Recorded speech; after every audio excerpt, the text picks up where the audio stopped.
एक बहुत बड़ा चोर था। उसने अपनी पूरी जिंदगी चोरियां ही की थी, लेकिन वह कभी भी पकड़ा नहीं गया। सारी दुनिया जानती थी कि वह चोर है। उसके चोर होने की खबर सम्राट तक। कोथी सम्राट ने तो उसे एक बार दरबार में बुलाकर सम्मानित भी किया था कि तू अद्भुत आदमी है। दुनिया जानती है, हम भी जानते हैं कि तू चोर है। तूने कभी अपनी असलियत छुपाई भी नहीं और चोरी करते हुए तू कभी पकड़ में आया नहीं। तेरी कला अद्भुत है। वर्षों बीत जाने के बाद जब वह चोर बूढ़ा हो गया तो उसके बेटे ने कहा, अब मुझे भी अपनी कला सिखा दो। मौत का क्या भरोसा, वह कभी भी आ सकती है। तो बूढ़े बाप ने कहा, ठीक है, अगर तू यह कला सीखना चाहता है तो मैं तुझे सिखा दूंगा।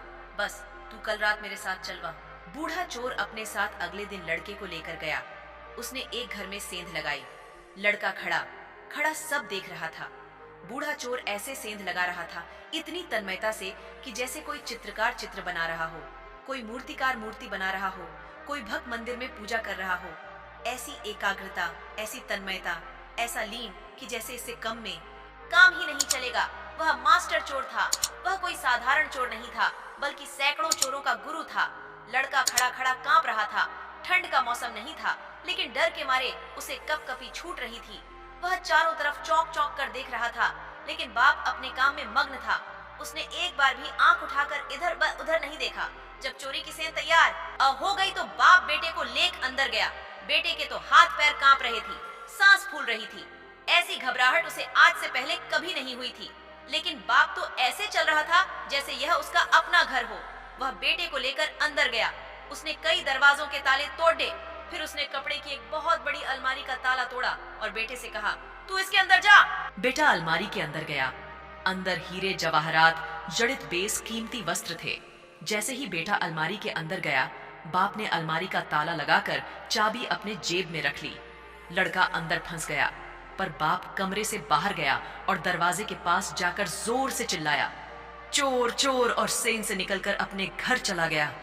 घर के सभी लोग जाग गए। पड़ोसी भी जाग गए। अलमारी में बंद लड़के ने तो अपना सिर पीट लिया कि यह क्या सिखाना हुआ। मारे गए। बाप ने तो निकलने का कोई उपाय ही नहीं छोड़ा। ताला लगा दिया और चाबी भी साथ ले गया। पूरे घर में लोग घूम रहे थे। सेंध लग गई थी और लोग पैरों के निशान देख रहे थे। नौकरानी ढूंढते हुए उस जगह पर आई जहां अलमारी में चोर बंद था। लड़के को कुछ भी नहीं सूझ रहा था कि क्या करें। बुद्धि बिल्कुल बेक हो गई। लेकिन जहां बुद्धि बेका हो जाती है, वहां भीतर की आंतरिक चेतना जागती है। अचानक जैसे किसी ऊर्जा ने उसको पकड़ लिया और उसने इस तरह आवाज निकाली जैसे कोई चूहा कपड़े को कुतर रहा हो। ऐसा उसने अपनी जिंदगी में पहले कभी नहीं किया था। उसे खुद भी अपने पर हैरानी होगा। लेकिन जैसे ही नौकरानी ने दिया लेकर अंदर झांका, उसने फूंक मारकर दिया बुझाया और नौकरानी को धक्का देकर वहां से भागा। जब वह सच से निकला तो उसे देखकर 10 से 20 आदमी उसके पीछे भागे।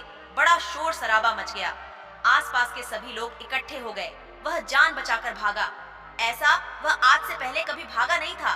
उसे विश्वास ही नहीं हो रहा था कि भागने वाला मैं ही हूँ, जैसे कोई और ही भाग रहा हो। भागते हुए वह एक कुएं के पास पहुंचा और वहीं पड़े एक बड़े से पत्थर को उठाकर कुएं में पटका। उसे यह भी नहीं पता था कि यह मैं क्या कर रहा हूँ, जैसे कोई और ही करवा रहा है। जैसे ही पत्थर कुएं में गिरा, उसकी आवाज सुनकर सारी भीड़ कुएं के चारों ओर इकट्ठी हो गई। सबको लगा कि चोर का पैर फिसला और वह कुएं में गिर गया है। लेकिन तब चोर झाड़ी के पीछे सांस रोककर खड़ा था। मौका मिलते ही वह दबे पांव वहां से निकलकर घर चला गया। उसने मन ही मन खुद से कहा, आज इस बाप को ठीक करना ही पड़ेगा। ये कैसा सिखाना हुआ। वह दरवाजे को धक्का देता हुआ अंदर गया। वहां बिस्तर पर बाप कंबल ओढ़े आराम से सो रहा था। उसने झटके से कंबल खींचा और कहा, ये क्या है, आप क्या मुझे मार डालना चाहते हैं। बाप ने कहा, तू आ गया, अब बाकी की कहानी सुबह सुन लेंगे। पर तू सीख गया, अब सिखाने की कोई जरूरत ना रही। बेटे ने कहा, अरे कुछ तो कहो, अरे कुछ पूछो मेरा हाल, क्योंकि अब मैं रात भर सो ना पाऊंगा। फिर बेटे ने सारी कहानी सुनाई कि मेरे साथ ऐसा ऐसा हुआ। तो बाप ने हंसकर कहा कि बस तुझे कला आ गई, यह कला सिखाई नहीं जा सकती। लेकिन आखिर तू मेरा ही बेटा है, मेरा ही खून तेरी रगों में दौड़ता है। बस अब काम हो गया, तुझे चोरी की कला का राज मिल गया। क्योंकि चोर अगर बुद्धि से चलेगा तो फंसे वहाँ तो बुद्धि छोड़ देनी पड़ती है। क्योंकि हर घड़ी ई है, हर बार नए लोगों के यहाँ चोरी करनी है, हर मकान नए ढंग का है। पुराना अनुभव कुछ काम नहीं आता। वहाँ तो बुद्धि से चले कि परेशानी में पड़ जाओगे।